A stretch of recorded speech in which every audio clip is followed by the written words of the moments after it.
And one of the great things about human species is that we have this remarkable organ, the brain.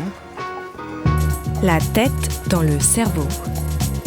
Biologie, cervelle, synapses, neurosciences, physique. The human brain really is the most unique gift of our species. Avec Christophe Rodeau. Lorsque nous devons faire un choix, choisit-on en fonction de nos préférences ou est-ce nos choix qui créent a posteriori nos préférences ? La tête dans le cerveau.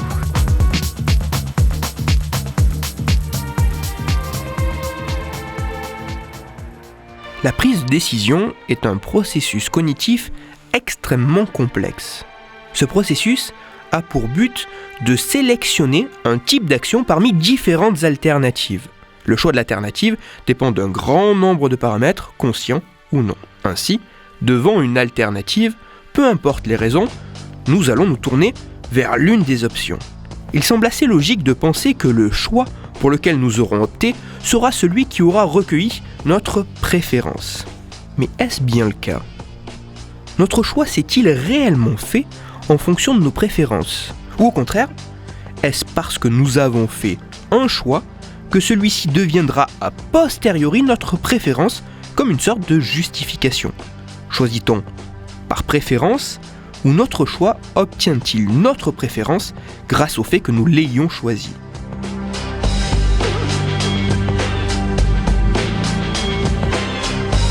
Il y a quelques années, en partie pour essayer de répondre à cette question, des chercheurs suédois ont réalisé une expérience assez simple auprès d'une centaine de volontaires. Les scientifiques ont présenté 2 photographies aux participants. Sur chaque photo figurait le visage d'une jeune femme.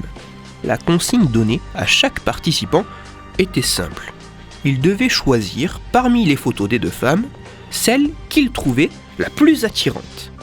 Une fois ce choix fait, les photos étaient cachées quelques secondes, puis ensuite, la photo choisie par le volontaire lui était redonnée afin qu'il explique aux scientifiques quels étaient les critères qui lui avaient fait choisir cette femme plutôt que l'autre. Sauf qu'en réalité, les chercheurs ne redonnaient pas la photo que les participants avaient choisie. Grâce à un habile tour de passe-passe, la photo remise aux participants était celle qu'ils n'avaient pas choisie. Dans la plupart des cas, les participants ne se rendaient même pas compte que la photo qu'ils ont choisie, après l'avoir vue seulement quelques instants, n'était pas la photo qu'ils récupéraient. L'expérience continue alors normalement.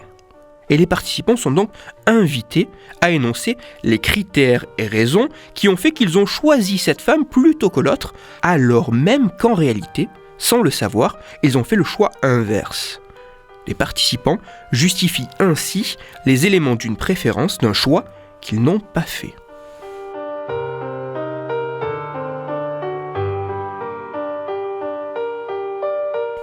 Les résultats sont étonnants. Les participants trouvent assez facilement les raisons qui leur ont fait préférer la fille qu'en réalité ils n'ont pas choisi. Ils ne semblent pas avoir de difficulté à justifier le choix qu'ils pensent avoir fait. C'est ainsi comme si le fait d'avoir fait un choix leur permet de le justifier. Les participants sont capables de fabriquer des raisons a posteriori une fois le choix effectué et peut-être justement parce que le choix a été effectué. En d'autres termes, le fait d'avoir fait ce choix les a poussés à trouver des justifications, des raisons le justifiant. Cette étude scientifique semble montrer que dans certaines conditions, il se pourrait bien que le choix que nous faisons face à une décision puisse trouver sa valeur, ses raisons, dans le fait même que nous l'ayons choisi. C'est parce que le choix a été choisi qu'il va trouver sa valeur et que nous n'aurons pas de mal à le justifier.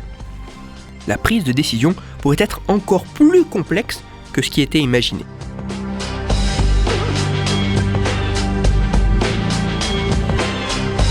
Bien qu'intriguant, voire inquiétant, ce phénomène pourrait en réalité nous rendre la vie plus douce, nous rendre plus heureux, en renforçant nos choix comme étant les meilleurs. Avant de passer à mon conseil lecture, je voudrais nuancer légèrement les propos que je viens de tenir en rappelant que les résultats dont je viens de parler sont issus d'une expérience scientifique. En ce sens, comme pour tous les résultats scientifiques, ils ont donc été obtenus dans un contexte précis grâce à un protocole particulier. Une fois une étude répliquée et les mêmes types de résultats retrouvés par d'autres chercheurs dans d'autres laboratoires, il est possible d'apporter un certain crédit aux conclusions de cette étude, mais toujours dans leur contexte d'acquisition. Car il semble invraisemblable de pouvoir directement transposer tels quels les résultats d'une étude scientifique dans la vie de tous les jours, en dehors des paramètres précis fixés par les chercheurs lors de l'expérience. Toutes les références de ma chronique se trouveront sur mon site, Cerveau en argot, et pour approfondir la chronique d'aujourd'hui, je vous renvoie vers un livre captivant qui a bien plus qu'inspiré ma chronique. Ce livre se nomme Mon cerveau, ce héros, mythe et réalité. Il est écrit par Elena Pasquinelli et il est publié aux éditions Le Pommier. Pour discuter science et cerveau, vous pouvez me retrouver sur Twitter, @Christophe_Rodo, R-O-D-O, et sur mon blog, Cerveau en argot. Je vous rappelle aussi que si vous, auditeurs, vous avez des questions ou des sujets dont vous voudriez que je parle, n'hésitez pas à me le faire savoir directement via mon compte Twitter et j'essaierai d'y répondre dans une future chronique. Christophe Rodo. La tête dans le cerveau.